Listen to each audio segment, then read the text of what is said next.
भांडान बिनती मुचाद हाटिंग बन आंजम तोरा लेगे। भांडान बाखराते रूम डाकाव कामी सतेन खानगे इनो हिलो हों सिम कुटुम कामी आदो को एहब किदा। ताला राचारे मिठेन नपाय लेका कुंडल सहित को गुड़ी केते ओंडे मिट पातला चावले को दोहो किदा। मिट बाटी तांग हांडी और मिट बाटी बड़ोज हांडी को आगु सुर किदा। उनी कामी रे जोड़हाव अकान होड़ दो उना को सामांग काते बोंगा ए दुरुबिना। सुर रे हाने तेल नाहन ऑक्तो लेकागे आकोई कुटुम जावाई गोंके दो मेट्टांग टांगावाते को दुरुब होचो के देया। पोइलो उतर ते दो उनी जावाई होड़गे उना पतला चावले रे तांग हांडी को दुल होचो के देया। आर उना तायम आदो उनी कामी आत्रे इदिये उनी होड़ दो मिट्टांग पुंड सिम उना पतला चावले रे आतिंग के देया। उन रे उनी सिम दोय आतिंग के देया मारांग बुरु ᱧᱩᱛᱩᱢ ते। सानाम कोते आदो को बाखेर किदा। जोहार गोसाई मारांग बुरु मा एनखान नॉय भांडान ᱧᱩᱛᱩᱢ तेले इमाम कान चालाम कान गोसाई सुखते सवारते आतंका तेला का गोसाई नाय बाड़े नापाय बाड़े गोसाई नॉय एनखान नई पारम गाडा पारम खन पेड़ा पहले को हेज अकान सेटेर अकान गोसाई उनको को ओने जोमा को न्यूया को उनको को ठेन लाई हासु बोहो हासु आलोगे बाड़ेम सिरजेव होचोय भिड़ो होचोया गोसाई नाय बाड़े नापाय बाड़े गोसाई।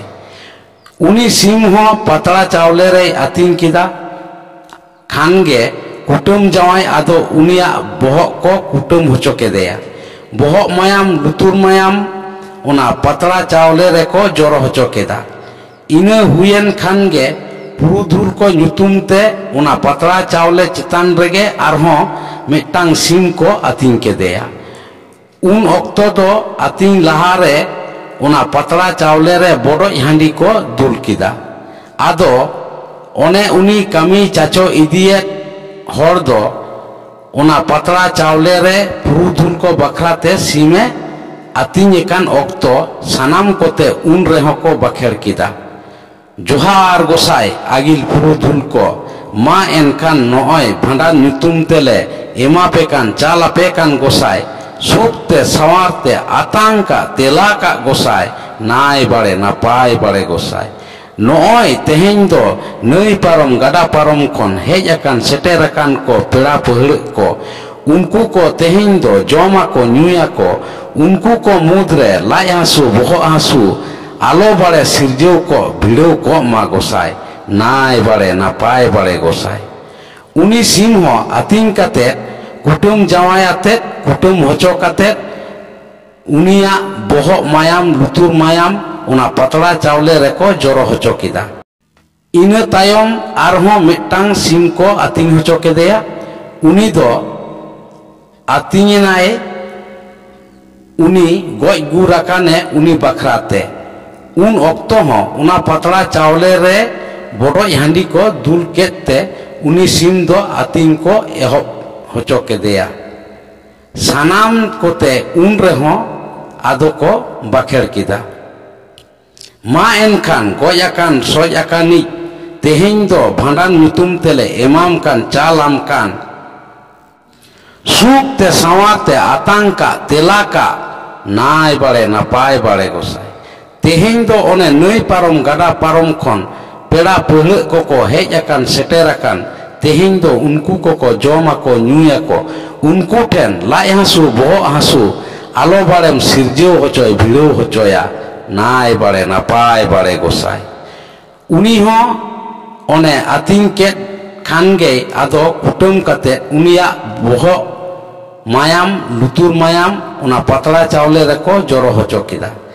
इना तायम आदो हेज सेटेर अकान को पेड़ा पहले कोरेन सिम बुसक को उना पतला चावले रे उनी गोज गुराकाने बखराते आतिंग काते को कुटुम केट कुआ। तीन धाव को आतिंग केट कुआ उन धाव गे उना पतला चावले रे बड़ोज हांडी को दुल किदा। पेड़ा पहले कोरेन SIM आतिंग ऑक्तो sanam kote unre ado ko bakher kida ma enkhan goj akan soj akani teheng do noy bhandan nyutum te pharnai emam kan chalam kan suk te sawar te atang ka tela ka nai bare napai bare teheng do one nai parom gada parom khon peda pehle koko hej akan seter akan teheng do unku koko jom ako nyuya ko unku koten lai hasu bohok hasu alo barem sirjeu hocoy bideu hocoya nai bare napai bare gosai ado sim koko kutem ket ko khange nawa lekate metang bati re tang handi ar metang bati re bodoj handi ko odok agu kida kutem jawai do ona tang handi mena ona bati kon metang phuru te lo rakap kate manot sala uni kami atre idiye uni atang akat metang phuru ona re dul kida khange unre ona handi do ado patla chawle latar ten uni marang buru nyutum te chodor kida ado unre sanam kote ko bakher kida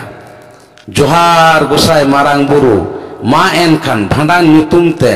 ঝাড় দা তাপান দালে ইমাম কান চালাম কান গোসাই সুখতে সাওয়ারতে আতাঙ্কা তেলাকা গোসাই নাই বাড়ে না পায় বাড়ে গোসাই মা গোসাই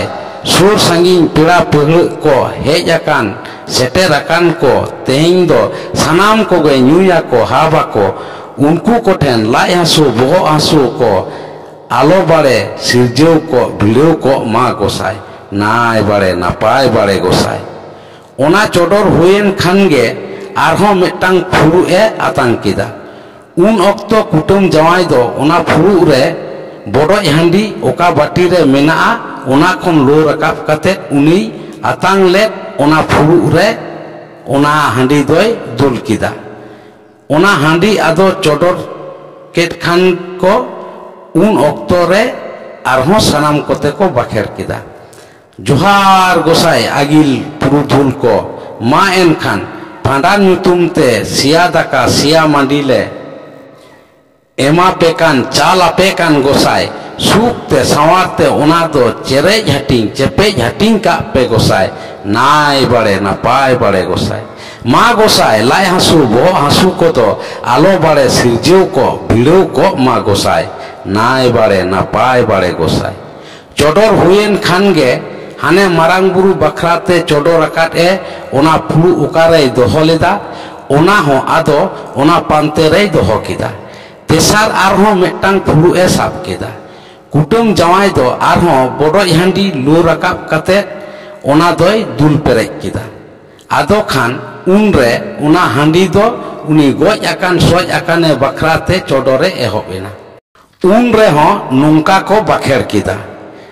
ma enkhan goj akan soj akani teheng do bhandan nyutum te sia daka sia mandi am hole emam kan chalam kan bare suk te sawar te ona do suj ka sirup ka me nai bare na paय bare nai parom gada parom peda pehle ko teheng do one hej akan seter akan ko unku ko ho teheng do suja ko siruba ko jahana bebari barti urti kodo alo bare one sirjeu ko birjeu ko ma nai bare na paय bare ona phuru rena ho ado chodor huyen khan phuru ho ado hane marang buru ar purudhul ko bakrate chodor kate jaha ten pante te dorom huye kana ona kin pante re ona phuru ho adoy dorom kida ona thare thar pante te mena phuru ko tite one pedhaw kate handi ar berel da te bedhaw eset kate adoy gondada sur re tahe kan ko sanam koge unku koho ado ko johar kida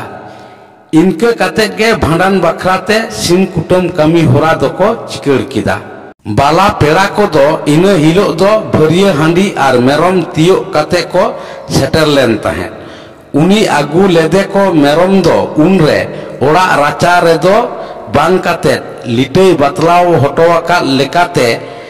बाला हाटिनी उनी मेरम दो ताला कुल्ही बांखान दो बाटी रे कुटुमे लगी तेको इदी केदेया ओंडे उनी दो पुन कोंट पातड़ा चितान रे आतिnye लाहारे ओने पे कोंट पातड़ा चितान रे मिटांग पुंड संडी मारांग बुरु ᱧᱩᱛᱩᱢ ते आतिन कते को कुटुम लाहा केदेया आदो लिटई सिरजोनाका ओने बाला मेरम कुटुम लाहारे पुंड संडी दो पे कोंट पातड़ा चितान रे चावले चुरुज कते ओनारे तांग हांडी दुल कते को आतिnye काना उन ओक्तो ओंडे सानाम कोते को बाखेर किदा मा एनखान गज आकान सज आकानी तेहें दो नॉय भांडान ᱧᱩᱛᱩᱢ ते नोआ ताला कुल्ही रे दो बाटी रे बालाम तामे एमाम कान चालाम कान बाड़े सुख सावारते ओना दो आतांका तेला का में नाय बाड़े नापाय बाड़े मा एनखान नई पारम गदा पारम पेड़ा पहड़ को हेज आकान सेटेर आकान तेहें दो उनको को जोमा को ᱧᱩᱭᱟ को उनको को मुद्रे लाज हासु बोह हासु आलो बाड़े सिरजेव को भिड़ेव को मा नाय बाड़े नापाय बाड़े मा एनखान तेहें खन दो आम हो पीढ़ी पीढ़ी पे पीढ़ी बुंगा बुरु को साव मेसा को में बाड़े उनी मेरम होय आतिन केट खान आदो कुटुम केदे खान को मायाम पुन कोंट पातड़ा चितान रे ताहे कान चावले रे को जोरो होचो किदा ओंडे हो मारांग बुरु ᱧᱩᱛᱩᱢ ते तांग हांडी आर गज आकान गुर आकान बखराते बड़ोय हांडी को चोडोर केते ओंडे ना कमी दो को चिकड़ किदा ओंडे नासेना इन थुती या काना ओना दो खेरवाल जाति हर कोआ भांडान रे चेल लेकाते बाला मेरम कुटुम चोलेना ओना रिया कथा गे पाहिलो मिट हड़ी बालाते ए दा दड़म लेन रेदो आदो खान उनिया उना गज गुर बखराते ओने सांतार सेरवारे मेना नियम लेकाते सानाम लेकाना कमी को चिकड़ इदियेत कान ओक्तो मुचाद रे भांडान कमी को चिकड़ेत कान ताहेत आदो एंतेत उनरे पेड़ा पहड़ सानाम कोगे को नेवतायेत को कान ताहेत उनका गे आदो बालाते तकिन होको नेवता केट किना उनी बालाते रेन दो बुरकी आर छुटकी बारिया एरा किन ताहे कान ताया आदो खान बुरकी एरा दो छुटकी आते गे उनी आई जावाई ते दो ओना भांडान ओड़ाते चला ए मेता दिया छुटकी दो उनरे ओना कथा दो आंजम केट खान गे उनी मा आडी आझाट रे ᱧᱩᱨᱮᱱ लेकाय ऐकेव किदा चिदा से भांडान ओड़ाते चलाव लेन खान ओंडे मा रा हुयुआ आर उनी मा रा को बाय बाडाया ओका लेका बांगे रागा ओना हो बांगे बाडाया ओनाते उनरे उनी दो बुरकी ठेने चलावेना आर चलाव काते मेताय काना ए दीदी इन मा रारा को बइन बाडाया आदो खान चेल लेकाते इन दुñ सेन गड़ोवाया उनरे बुरकी एरा आदोय मेन किदा ए मई आम दो चला हर रे ओका कोगेम नेल ᱧᱟᱢᱟ सेम नेल ᱧᱟᱢ कुआ उना कोगे रा हालांगा में एनखान गे गानोआ आदो खान छुटकी हो बुरकिया उना कथाय आंजम केट खान भांडान ओड़ाते चला लगिद ए रेबेनेना भांडान ओड़ाते भांडान कमी रे सेलेदो लगिद ते छुटकियाते गुराकाने हड़ी बालात हेरेल दो चला कनाय इनके तेगे आदो उनकिन दो बालाते आतो किन सेटर किदा आदो सेटर काते ओने आतो किन बोलन कान ओक्तो छुटकी मा आदो रा हुयुग ताया एनखान चेत कोदो ओंडे रा हालांगा ओका हो बांगे ठिका दाड़ेया कना उनरे उनी दो हानते नाते कोयक बाड़ायदा नेलाय झिंगा नाड़ी पुरई नाड़ी को ओंडे झंटी रे तावेरा कना खान गे उनी दो उनका गे आदोय रा हालांग किदा उनका गे रा राते छटका रे सेटर तोरा मिठेने नेल गोट केदा झाटा चितान रे हतोट नाड़ी आर ओना नाड़ी रे बिजाय हतोट जो कना उनी दो ओना हो आदोय रा हालांगादा खान गे आदो ओड़ा किन bolok kan okto nyeled doy goda duar ten marang utari mitang merom boda ko tol akadea. Uni do ado uni hoy ra halang atea. Unre sanam koge unia ra ko anjom nyam kida. Ado uni merom boda ge agu katet uni balat te nyutum te onde ado ko kutum kedeya.